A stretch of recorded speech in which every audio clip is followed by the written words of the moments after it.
그곳으로 옥고를 치르셨습니다. 그런데 그 사실을 안 것은 저희 외할머니께서는 1980년대 초반에 돌아가셨습니다. 저희 할머니께서 독립혁명에 참가하신 사실을 부끄러운 얘기지만 저는 불과 2, 3년 전에서야 알았습니다.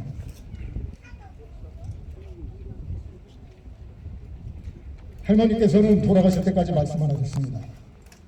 광복된 조국에서 독립운동을 했다는 것은 그렇게 떳떳하게 말할 수 있는 처지가 못 되심을 잘 알고 계셨던 것입니다. 저는 몰랐습니다.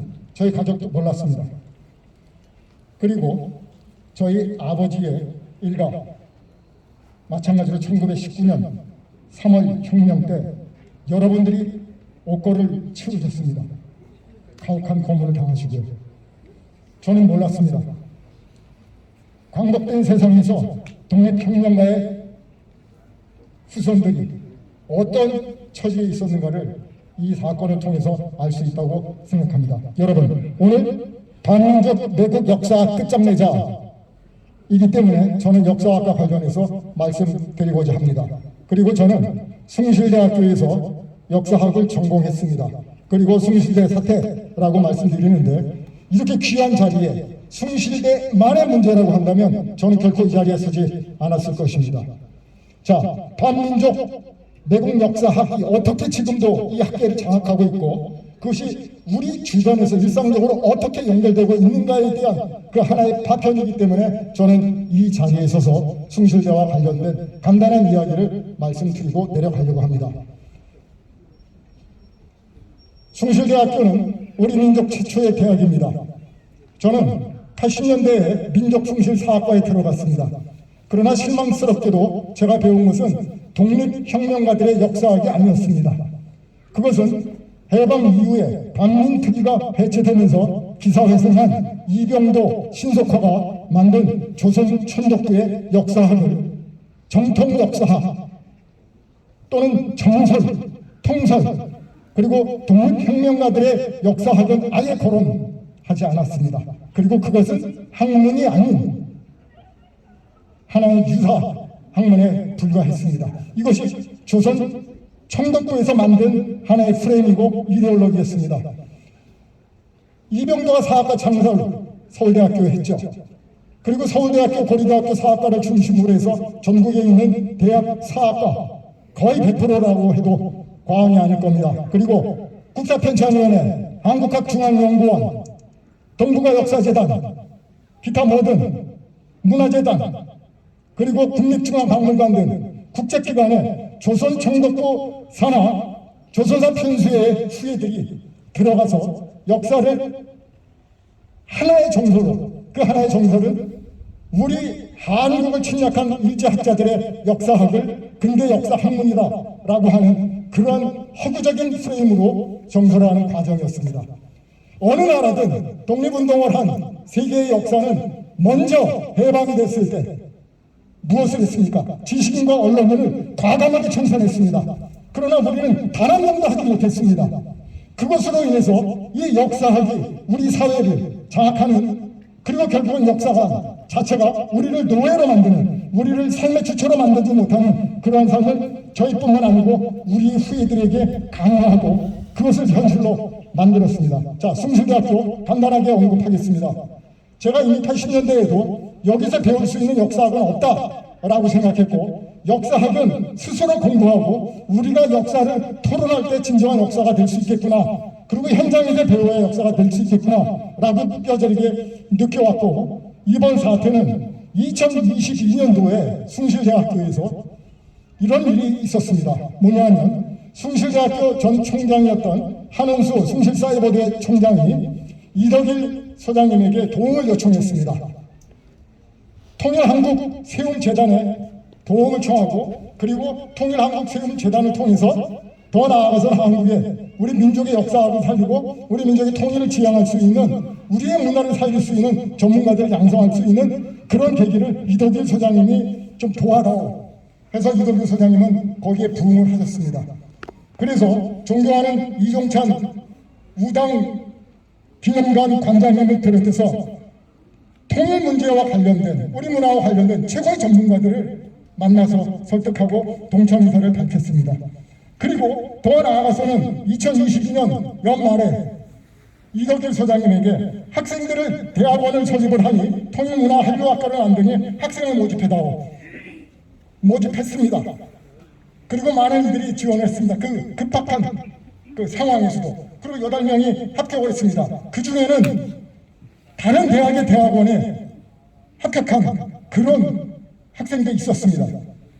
그런데 올해 개강을 해서 수업을 시작을 해야 되는데 학교 측에서 이덕길 교수를 교수로 임명하지 못한다라고 최종적으로 통보를 했습니다. 그 전에 어떤 사건이 있었느냐?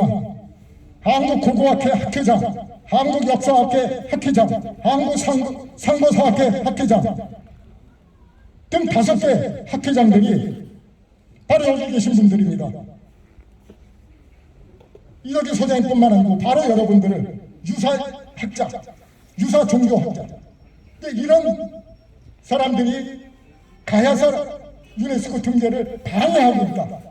이렇게 선봉에 있는 사람을 방치할 거냐라는 취지의 문건을 문화재청장에게 전달했습니다. 그리고 그것을 갖고 숭실대학교의 전 교수 최정현, 사학과 최정현 명예교수입니다. 그리고 학술원 회원입니다. 그리고 최정현 교수가 어떤 학문을 했는지를 여러분들이 나중에 확인해 보시기 바랍니다. 그리고 숭실대학교의 황민호 교수, 그리고 숭실대학교의 김정렬 교수, 과연 이 사람들이 교수로 있으면서 어떤 학문을 했는지 한번 여러분들이 스스로 직접 팩트 체크해 보시기 바랍니다. 이 3명을 내세워서 학계에서 이덕길 교수를 교수로 숭실에서 받아들일 수는 없다. 첫 번째 이유, 정통 역사학은 민족 숭실에서 해야 되는데 정통 역사학이 아닙니다. 정통 역사학은 조선총독부 역사관입니다. 그리고 여러분들이 잘 아시다시피 그동안에 동북공정 지도와 관련해서 독도를 일본 땅으로 그런 지도, 예, 그리고 가야사 일본 서기에 입각해서 임나 흥망사에 입각해서 유네스코에 등재하려는 그 시도, 여기에 대해서 문제 제기한 정당한 독립혁명가들의 피맺힌 함성일 수도 있는 그런 호소를 받들어서 저희가 나서서 그것을 모든 희생을 감수하면서 해왔는데 이것을 이들은 유사학자 또는 유사종교라는 프레임으로 해서 총장 등 학교에 가진 유력자들을 통해서 설득을 해냈고 추천위원회를 통해서 통일한류문화학과 교수로 임명되는 것을 당연히 알고 있었고 또 그렇게 되겠다. 그래서 우리 민족 역사학을 할 수 있는 좋은 계기로 한번 최선을 다해서 한번 남은 생을 살아보자 라는 결의까지 했습니다. 이덕길 소장님하고 저하고는 30여 년간 같이 동우동락해온 동지이자 동문이기도 합니다. 그렇기 때문에 이 사실을 누구보다도 명쾌하게 잘 알고 있습니다. 8명의 학생이 합격을 했는데 어디 동네에서 반장을 뽑아도 그 반장을 민주적으로 뽑은 절차 과정을 비상식적으로 완전히 때려엎고 마치 아무 일도 없었다는 듯이 버티는 이런 작태가 지금까지의 친일 역사학이 또 친민사관이 그리고 친일파 세상이 그대로 온전된 하나의 구체적인 단면이자 상징적인 사건이다라고 저는 생각을 합니다. 자, 한 가지만 말씀드리고 내려가도록 하겠습니다. 한가람 역사문화연구소 학술 고문이셨던 전 고려대학교 사회학과 명예교수 최재석 교수님께서 몇 년 전에 저를 부르셨습니다. 그날따라 안색이 안 좋으셨습니다. 무슨 일 있으십니까? 혹시 몸이 좀 안 좋으십니까? 했더니 큰일 났습니다. 무슨 일이십니까? 지금 제 제자들이 계속 얘기를 하는데 한가람 역사문화연구소 그리고 지금까지 역사학계를 비판한 사람들을 반드시 죽이겠다고 하는 얘기들을 이병도 사단에서 계속하고 있다라는 얘기를 제 제자 교수들이 계속적으로 저한테 얘기해오고 있습니다. 큰일 났어요. 제가 말씀드렸습니다. 교수님, 걱정 마십시오. 그랬더니 교수님께서 걱정 안 해도 돼요? 이제는 세상이 바뀌었습니다. 어떻게 바뀌었는데요? 이제는 많은 사람들이 우리 역사의 진실을 알고 있습니다. 예전처럼 저들이 우리를 죽일 수는 없습니다. 그랬더니 하시는 말씀이, 저는 이제서 똑똑히 숭실대 사태를 보면서 다시 한번 그래서 이렇게 말씀하셨구나. 아니에요. 저들은 무섭습니다. 무서워요. 정말 철벽입니다. 라고 얘기합니다. 저는 오늘 말씀드립니다. 저들은 철벽입니다. 저들은 구체적입니다. 저들은 조직적이고 저들은 체계적이고 악랄합니다. 지금 우리가 나서지 않는다면 결국은 저들은 계속 승리해온 역사였기 때문에 계속 이러한 방식으로 갈 것입니다. 그러나 이제 정말 그때 최재석 교수님께 말씀드렸다시피 이제는 바뀌었습니다. 라고 하는 말씀, 오늘 3.1혁명 기념일을 맞아서 독립선언 우리 조상님들 약속드리고 싶습니다. 감사합니다.